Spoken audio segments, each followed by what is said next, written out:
Première chose, désolé pour le retard, donc je sais très bien que ce cut, ce tuto d'aujourd'hui sera en retard parce que je l'enregistre à l'heure où il doit sortir, donc ça pose un problème. Aujourd'hui, on va regarder comment fixer un décalage son et image sans Adobe Premiere Pro.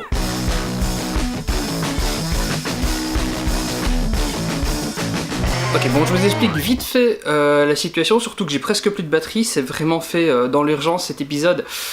Donc en préparant le cut du précédent, je me suis rendu compte quand j'ai fait mon enregistrement d'écran via QuickTime que j'avais un décalage entre audio et vidéo.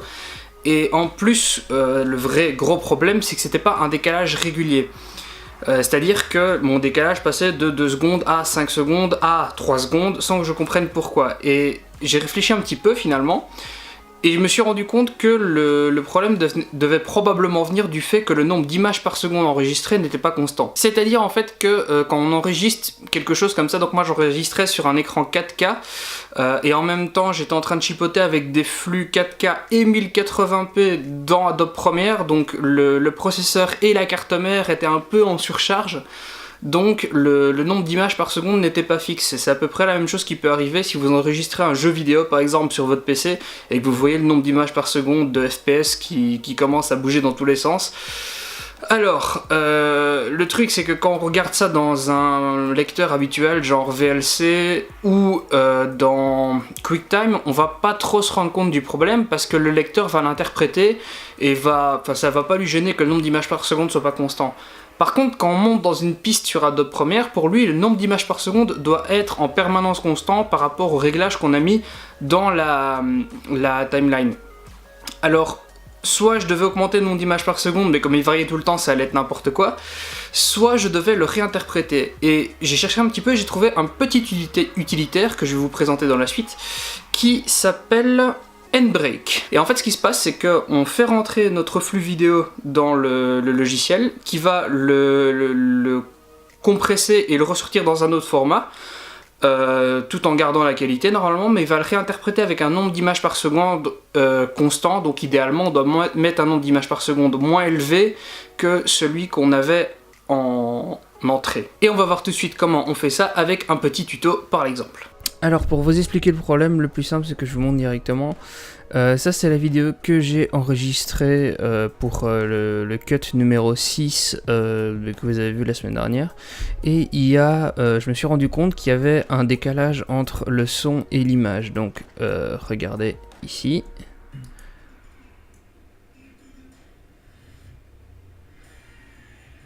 Là j'ai absolument pas de problème, l'image est synchronisée avec le son, j'ai zéro souci, mais du coup je me rends compte que... Et alors le plus efficace pour vraiment comprendre... je pense que vous allez tout de suite comprendre en regardant ce que ça donne. Il ne se passe rien. Voilà. En fait mon image elle est quelque part ici. Sur la voix du chanteur, un peu sur sa rythmique. Voilà, en début de vidéo, tout est bon, j'ai aucun souci. Et je pense qu'en fait, le problème vient de l'interprétation du nombre d'images par seconde. Je pense qu'il y a des pertes d'informations, etc. Du coup, en prévisualisation, ça va très bien, mais dès que c'est dans Adobe Premiere, plus rien ne fonctionne.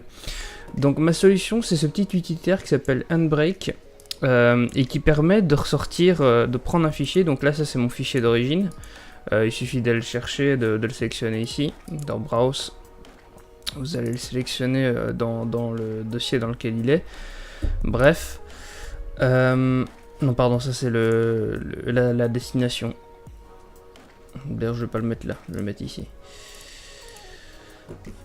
Et du coup, une fois que vous avez téléchargé votre fichier, il suffit de dire ok, je veux qu'il soit en 30 images par seconde, constant, avec un framerate constant. Et ensuite, vous avez juste à le faire sortir. Et normalement vous pouvez utiliser le fichier derrière sans aucun souci. Une fois qu'Handbrake a fini d'exporter le fichier, donc là j'ai fini mon export envoyé encode finished. La seule chose qu'on a à faire, que j'ai oublié de dire précédemment, il faut appuyer sur start pour lancer l'encodage, mais bon, je suppose que vous auriez compris. La seule chose qu'il faut faire, c'est si vous vous rendez compte, et quand vous avez déjà commencé votre montage, que vous avez un décalage, dans Adobe Premiere, ce que vous pouvez faire, c'est ici, remplacer le métrage. Attention, pas faire remplacer parce que là ça remplacerait ce qu'il y a dans la timeline. Donc si vous faites remplacer le métrage, vous allez chercher le fichier que vous avez débugué. Au passage, vous remarquez qu'il est beaucoup moins lourd. Je n'arrive pas à m'expliquer pourquoi, mais je suppose que dans l'encodage on a perdu quelques informations. Bah, ça fait partie du jeu, c'est un peu dommage. Je suppose qu'on peut un peu chipoter dans les réglages et faire un réglage sur mesure pour pouvoir avoir un fichier le plus proche possible de l'origine. Mais bon, simplement donc modifier notre fichier d'origine. Et donc là en fait ça va remplacer le fichier ici, qui va se remplacer en cascade dans tout notre montage. Donc si je prends mon montage ici, normalement maintenant il est exactement au bon moment. Je vais le prendre sur la fin, c'est là où on verra le mieux. Ce que ça donne. Et voilà, mon image est maintenant parfaitement synchronisée. Donc voilà, c'est super facile à mettre en place. Si vous avez des questions, parce que j'ai un peu rushé cet épisode-ci, donc il est possible que j'ai été un peu trop vite. Si c'est pas clair, n'hésitez pas à poser des questions dans l'espace commentaire ou même ailleurs sur tous mes réseaux. Vous savez où me trouver maintenant. N'hésitez pas à poser la question, je suis là pour ça et je peux vous répondre dans les commentaires directement. Pas besoin de faire une nouvelle vidéo, donc d'attendre, etc. C'est tout pour cette semaine. Moi, je vous donne rendez-vous samedi prochain pour un nouveau tuto et peut-être pour d'autres choses durant la semaine. Salut à tous!